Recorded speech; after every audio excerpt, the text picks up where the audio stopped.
성령님 좋은 아침입니다. 이 시간 성령님을 초청합니다. 오늘도 내 안에 오셔서 하나님을 기쁘시게 해드릴 것을 소원하게 해주세요.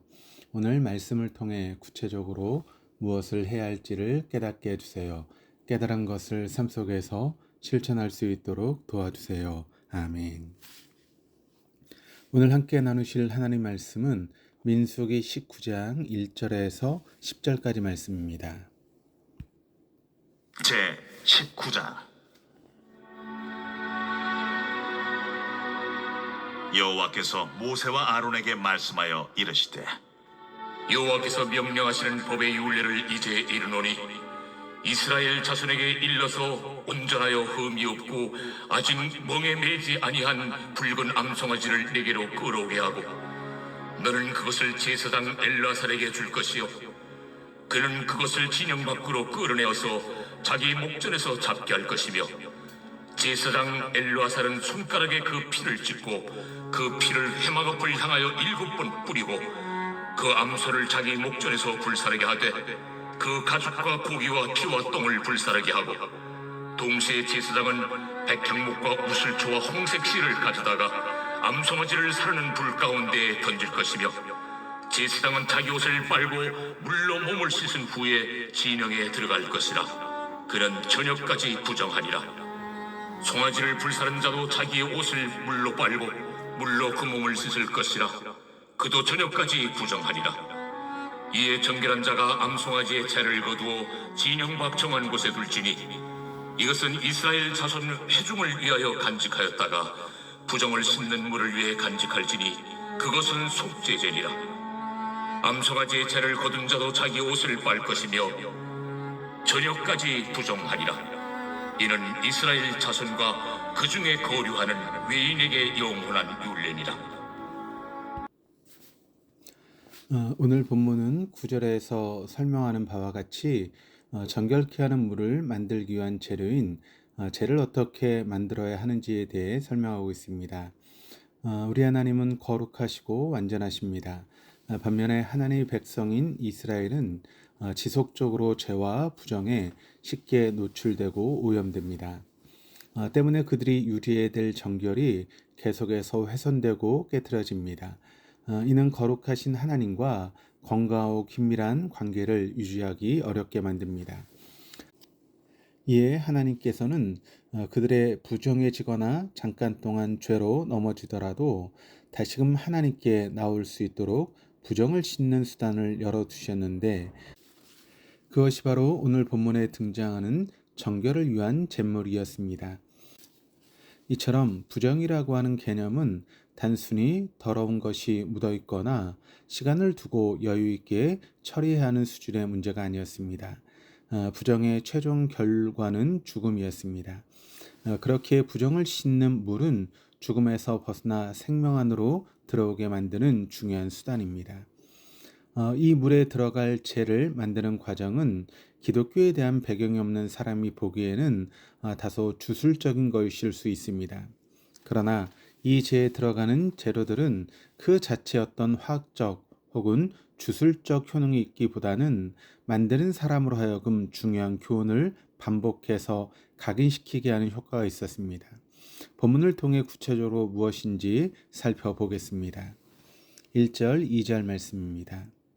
여호와께서 모세와 아론에게 말씀하여 이르시되 여호와께서 명령하시는 법의 율례를 이제 이르노니 이스라엘 자손에게 일러서 온전하여 흠이 없고 아직 멍에 매지 아니한 붉은 암송아지를 내게로 끌어오게 하고. 하나님께서는 주로 모세에게 말씀을 하시지만 특이하게도 본절에서는 모세와 아론 두 사람에게 말씀하십니다. 제를 만드는 사람은 아론이나 모세가 아니라 아론의 가문에 속한 제사장 엘르아살이기 때문입니다. 두 사람이 듣고 엘르아살에게 가르쳐 주라고 하는 뜻입니다. 그 제를 만드는데 가장 중요한 재료인 붉은 암송아지가 등장합니다. 강렬한 생명력을 상징하는 붉은색의 암송아지는 사람으로 치자면 청소년 정도로 성장한 것으로 온전하여 흠이 없어야만 했습니다. 흠이 없다라고 하는 말은 점이나 티가 없다는 뜻이고 더 나아가 장애도 없고 상처도 없다라고 하는 뜻입니다. 쇠나 나무로 된 멍에는 짐승의 목에 상처를 줄 수 있기에 그런 흠이 아예 생기지 않도록 멍에를 매지 않는 암송아지로 골라야만 했습니다. 또 이 멍에라고 하는 단어는 구약 성경에서 자주 속박을 당하거나 노예의 상태를 상징할 때 자주 쓰였습니다. 멍에를 매지 않는다라고 하는 것은 흠이 없을 뿐만 아니라 순결하고 무죄한 상태를 의미하며 그렇기에 부정한 자들의 죄도 대신 짊어질 자격이 있다라고 하는 이면적인 의미를 갖고 있습니다. 3절 4절입니다. 너는 그것을 제사장 엘르아살에게 줄 것이요 그는 그것을 진영 밖으로 끌어내어서 자기 목전에서 잡게 할 것이며 제사장 엘르아살은 손가락에 그 피를 찢고 그 피를 회막앞을 향하여 7번 뿌리고 3절의 너는 원문에서는 복수형으로 되어 있어 모세와 아론을 지칭하는 것임을 알 수 있습니다.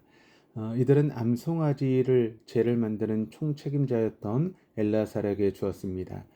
특이하게도 일반적인 제물을 진영 내 성소에서 잡는 것과는 달리 이 암송아지는 진영 밖에서 잡으라고 하는 것입니다. 이스라엘 진영은 하나님이 함께 하시는 공간인 성막을 포함하고 있었습니다. 그렇기에 죄나 부정함이 침투하거나 오염되는 것은 허용될 수 없었습니다. 그래서 부정하다고 판단되는 물건이나 사람은 모두 진영 밖으로 나가야 했습니다. 이런 관점에서 붉은 암송아지 역시 죽음으로 부정케 된 자들의 속죄를 위한 짐승이므로 그들의 부정을 짊어지고 진영 밖에서 잡아야 했던 것입니다. 이는 우리의 모든 부정과 죄를 대신 짊어지시고 예루살렘 성 밖에서 십자가를 지었던 예수 그리스도를 연상케 합니다. 5절 6절입니다. 그 암소를 자기 목전에서 불사르게 하되 그 가죽과 고기와 피와 똥을 불사르게 하고 동시에 제사장은 백향목과 우슬초와 홍색 실을 가져다가 암송아지를 사르는 불 가운데 던질 것이며 제물로 사용되는 암소는 전부 태워져야 했습니다. 가죽과 고기와 또 피와 똥 등 구체적인 부위를 모두 지칭한 것은 이 제물의 전체가 완전히 태워져야 된다라고 하는 것을 강조하기 위함인 것입니다. 또한 여기에 백향목과 우슬초와 홍색실을 함께 태워야 했습니다. 백향목은 당시 레바논의 특산품으로 내구성이 좋아 건축물의 들보나 기둥의 고급 건자재로 사용되었습니다. 구약 성경에서는 왕궁이나 성전을 지을 때 사용되었고 그렇기에 당시 사람들에게 백향목은 신과 장수 그리고 생명의 영원성의 상징으로 받아들여졌습니다. 이렇게 귀한 대접을 받던 백향목과는 달리 우슬초는 흔하게 구할 수 있는 식물이었습니다. 그럼에도 이 우슬초는 구약에서 아주 중요하게 사용됩니다. 이스라엘이 출애굽할 당시 장자의 죽음을 피하고자 어린 양의 피를 문인방과 좌우 문설주에 바를 때 바로 이 우슬초가 사용되었습니다. 또 레위기 14장에서 나병원자가 나음을 입었을 때 우슬초가 사용되었습니다. 또 시편 51편에서는 다윗이 자신의 죄를 회개할 때도 우슬초로 정결케 해달라고 간절히 기도하였습니다.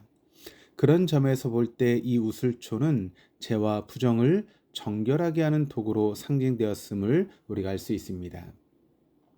마지막으로 홍색실에서 이 홍색은 중동 지방에서 서식하던 붉은 벌레에서 뽑아낸 염료를 말합니다.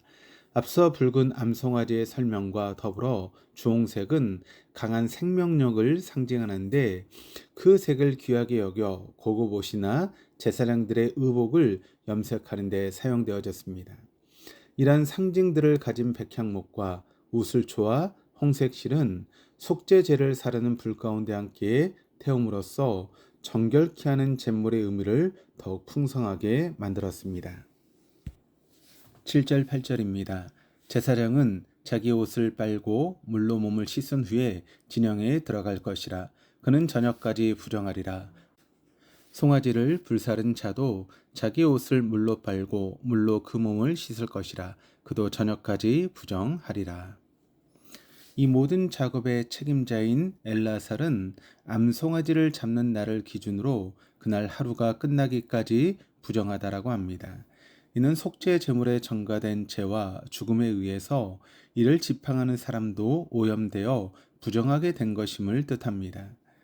때문에 암송아지를 잡을 때 입었던 옷도 빨고 몸도 씻으면서 다시 진영으로 들어갈 기한을 기다려야만 했습니다. 마지막 9절 10절입니다. 이에 정결한 자가 암송아지의 죄를 거두어 진영 밖 정한 곳에 둘지니 이것은 이스라엘 자손 회중을 위하여 간직하였다가 부정을 씻는 물을 위해 간직할지니 그것은 속죄의 죄니라. 암송아지의 죄를 거둔 자도 자기 옷을 빨 것이며 저녁까지 부정하리라. 이는 이스라엘 자손과 그 중에 거류하는 외인에게 영원한 율례니라. 암송아지와 백항목, 우슬초, 그리고 홍색실은 불태워져 죄가 되었습니다. 그러나 이 모든 일을 집행했던 사람은 부정하게 되었기 때문에 그 죄를 수거할 수 없었습니다.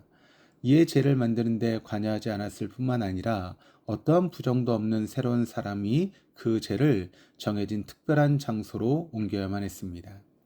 이 죄는 정결케 하는 물의 재료가 되어 이스라엘 중에 부정이 발생할 때 사용되어졌습니다. 예를 들어 사체를 만지거나 분비물이나 하열과 같은 유출병이 발생하거나 그 외에 하나님이 정하신 부정의 사례들이 발생할 때 그 부정을 깨끗하게 하는 의식에서 이 물이 사용된 것입니다. 흥미롭게도 죄를 수거한 사람도 부정해진다라고 합니다. 다시 말해 부정해진 사람을 정결하기 위한 잿물이지만 역설적이게도 그 죄를 만드는 과정에서 참여했던 모든 사람들은 부정해진다라고 하는 말입니다. 다소 납득이 가지 않던 이 율례는 신약 시대로 넘어와 예수 그리스도의 십자가 사건을 통해 선명하게 이해되기 시작합니다. 주님께서는 우리를 하나님 앞에 정결한 자로 세우시기 위해서 우리의 모든 죄와 부정을 대신 짊어지시되 주님의 거룩 안으로 우리를 들어오게 하셨습니다. 구약에 사용되었던 정결케 하는 잿물은 만드는 사람이나 또 들어가는 재료로 보나 여러모로 불완전하고 유효한 기한도 짧기 그지없었으나 이 땅에 내려오신 우리 예수님께서는 영원한 제물로 우리의 죄와 부정을 영원히 씻어내어 주셨습니다. 그런 점에서 볼 때 저와 사랑하는 우리 모두 교우들은 세상의 것으로 부유해지려고 하는 사람이 아니라 오직 주님 외에는 인생의 답이 없음을 인정하며 주님만 붙잡을 수밖에 없는 가난한 사람임을 깨달은 사람입니다. 이 시간 눈을 들어 우리를 정결케 하시는 주님을 바라보십시다. 주님의 거룩 안에 머물며 하나님 나라를 누리며 그 나라가 주시는 복을 누리시는 우리 모든 교우님들 다 될 수 있기를 주님의 이름으로 축복합니다. 기도하시겠습니다. 사랑과 은혜가 풍성하신 하나님 아버지, 이 시간 불완전하고 한계투성인 우리를 위해 예수 그리스도를 보내주시고 우리와 함께하게 하시니 감사드립니다. 우리는 연약하여 성도의 신분을 살아감에도 죄에 넘어지고 또 하나님 마음을 아프게 해드리는 어리석음을 범할 때가 있습니다. 그때마다 주님을 배신했던 유다의 길로 가기보다 베드로처럼 우리를 정결케 하시는 생명의 물이신 주님 앞에 즉각 회개하며 나아가는 성도가 되게 하옵소서. 또한 우리를 위해 제물이 되신 주님처럼 이제 우리 이웃들에게도 사랑으로 헌신할 줄 아는 믿음의 사람 되게 하옵소서. 오늘 하루의 인생도 주님의 손을 의지하오니 복된 길로 인도하여 주옵소서. 감사드리며 예수 그리스도 이름으로 기도드립니다. 아멘.